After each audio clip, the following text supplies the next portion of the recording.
Hi friends, మీకు ఈ video నచ్చితే లైక్ చేయండి, సబ్స్క్రైబ్ చేయండి. సౌందర్య వెంకటేష్ కట్నం డబ్బులు తీసుకురమ్మని ఇందుకి వెళ్ళి కొట్టేయడంతో ఇందు ఏడుస్తూ ఒక చోట బెంచ్ మీద కూర్చొని ఏడుస్తూ ఉంటుంది. ఇంటి దగ్గర నుండి ఫోన్ కాల్ వస్తూ ఉంటుంది. అమ్మ, నా నెంబర్ నుండి ఫోన్ వస్తున్నా కూడా అమ్మ ఫోన్ తీయకుండా ఇందు ఏడుస్తూ ఉంటుంది.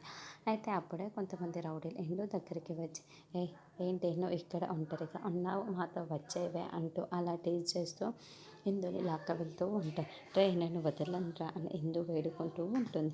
అయినా కూడా ఆ రౌడీలు ఇండిని అక్కడ ఉన్న పాత ఇంట్లోకి తీసుకుని వెళ్ళిపోతూ ఉంటారు.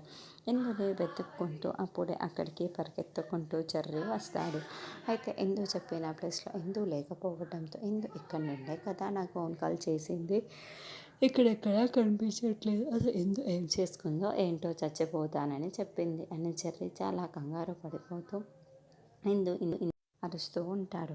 అప్పుడే చెర్రి ఇందుని రౌడీలు చమత్కారం చేయడం ఒక దగ్గర నిల్చొని బలాత్కారం చేస్తూ ఉంటారు.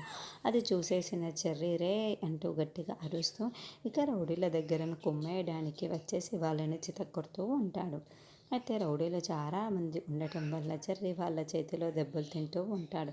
ఇందు పారిపో అని చెర్రి చెబుతూ ఉంటే చెర్రి దెబ్బలు తింటూ ఉండటం ఇందు చూడలేక బాధపడుతూ, నేను వదిలేసి నేను ఎలా వెళ్ళను అని ఏడుస్తూ ఉంటుంది. గురించి తర్వాత ఆలోచిద్దులే చెర్రి, నువ్వు వెళ్ళిపో అని అంటూ ఉంటుంది.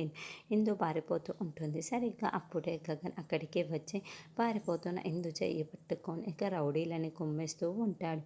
అలా గగన్ రౌడీల చేతిలో దెబ్బలు తిని అక్కడి నుండి పరుగులు పెట్టి పారిపోతూ ఉంటాడు. ఇక చెర్రి చాలా చాలా సంతోషంగా చూస్తూ ఉంటే ఇందు మాత్రం ఏడుస్తూ ఉంటుంది. అసలు చనిపోవాలన్న నిర్ణయం ఎందుకు తీసుకున్నావమ్మా, నీకు అంత కష్టం ఏమొచ్చిందమ్మా చెప్పమ్మా అని గగన్ ఏడుస్తున్న ఇందుని పైకెత్తి మరి అడుగుతూ ఉంటాడు. మా అత్తయ్య మామయ్య కట్నం డబ్బుల కోసం అని జరిగిన విషయం మొత్తం కూడా ఇందు వివరిస్తూ ఉంటుంది. అత్తయ్య ఇస్తానన్న కట్నం డబ్బులు ఇవ్వలేదు. భర్త వదిలేసిన ఆడదానికి నా జీవితం వెళ్ళగొచ్చడం ఇష్టం లేదు, అందుకే నేను చచ్చిపోవాలి అనుకున్నాను అని ఇందు చెప్పడంతో గగన్ ఇందు వైపుకి చాలా ప్రేమగా జాలిగా చూస్తూ ఉంటాడు. మరి గగన్ ఆ కట్నం డబ్బుల్ని ఇచ్చి ఇందుని ఇంట్లో దిగపెట్టనున్నాడా అన్నది నెక్స్ట్ ఎపిసోడ్లో చూద్దాం.